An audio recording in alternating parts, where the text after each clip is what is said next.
Africa's richest man, Aliko Dangote's colossal $20 billion oil refinery was supposed to be a game changer for Nigeria. But the project has become entangled in a fierce, high-stakes dispute involving the NNPC, short for the Nigerian National Petroleum Corporation, and international oil companies, over allegations Dangote is trying to monopolize the market for refined products. For decades, Nigeria has been in an absurd position where it pumps oil, sells it abroad, then reimports it more expensively in refined products. Enter the largest single-train refinery in the world, first conceived a decade ago and completed last year after delays and cost overruns. The plant was supposed to win Nigeria off its dependence on imported refined petroleum products.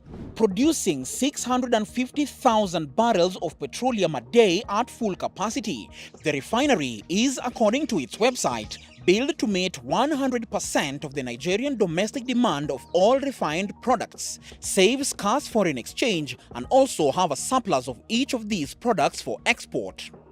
That would make it the largest refinery in Africa, producing a variety of products including gasoline, diesel, jet fuel, and polypropylene. However, little is going according to plan. You see, the sheer size of the Dangote refinery threatens not just Nigeria's refined products importers, but European refinery owners and oil industry. You see, Nigeria currently imports refined products from refineries in the EU, but with the new refinery, that is going to stop. I thought building a refinery like this is supposed to be a pride for everybody. Because we're not the only country. Angola, they've been trying for 20 years. They are still trying. Uganda, they've been trying for the last 15 years. None of them. There is no production capacity in Africa. Only two countries are not importing, which is, Algeria and Libya. Apart from this, everybody is an importer. We cannot continue to be slaves. Once at full capacity, the Dangote refinery could append what has been a highly lucrative Europe to Africa fuel trade and transform the country's fortunes. Some say it will put European plants out of business. Some of Europe's largest refineries like Shell and Total Energies are owned by international oil companies, which have for decades had a stranglehold in Nigeria's oil industry. Problems began to surface when the Dangote refinery, which started operations in January of 2023, struggled to acquire enough feedstock of Nigerian crude. The first shipment of 1 million barrels sent in by Shell International Trading and Shipping Company last December was to be followed rapidly by other suppliers to support daily refining of 350,000 barrels a day in the first phase of production. Those supplies' commitments were not honored, adding to its operational challenges. To date, the refinery has been unable to meet its production capacity due to insufficient domestic supplies, which has forced it to import crude from faraway countries, literally an ocean away, like the United States and Brazil. The standoff coincides with a planned withdrawal from Nigeria by the majority of international oil companies, including Total Energies, ExxonMobil, and Eni. All three companies are currently in the process of selling onshore and shallow waters assets to Nigerian players, though most have faced delays, opposition, and even court challenges.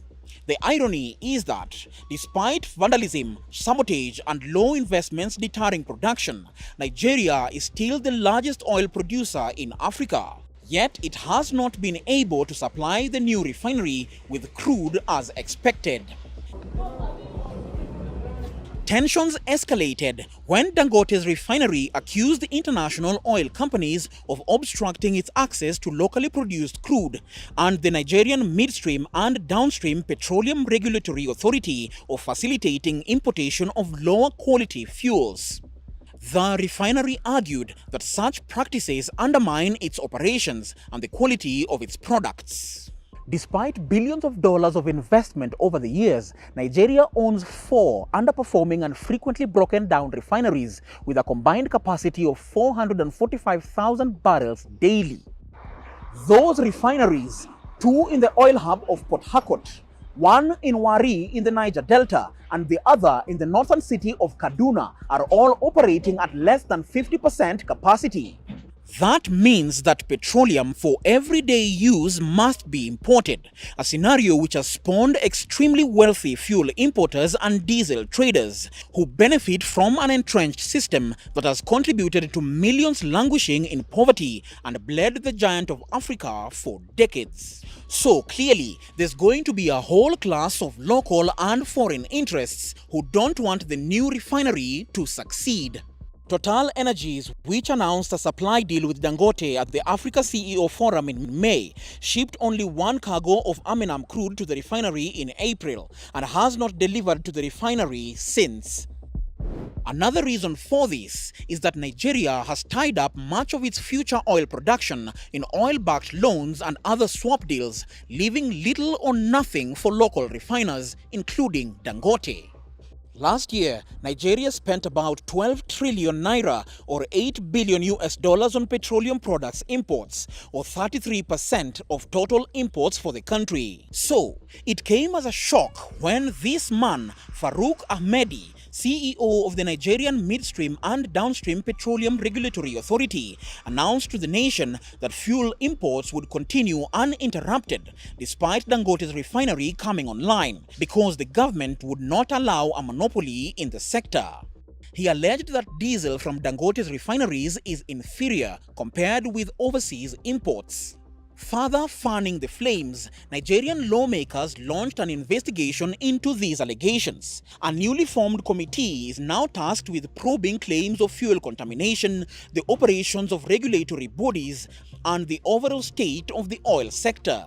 This situation took a dramatic turn when Dangote invited lawmakers to inspect his refinery, and tests conducted there revealed that the sulfur content in the refinery's diesel was 87.6 parts per million, significantly lower than that of other locally available fuels, which means it's of a much higher quality than anything in the market. Mafia in oil business, they are worse than the mafia in drugs. Yes, so they are big, because in drugs, you at least have an idea who and who you are fighting. But in oil, you don't know. Yes. Yeah, both internally, externally, even within, yes.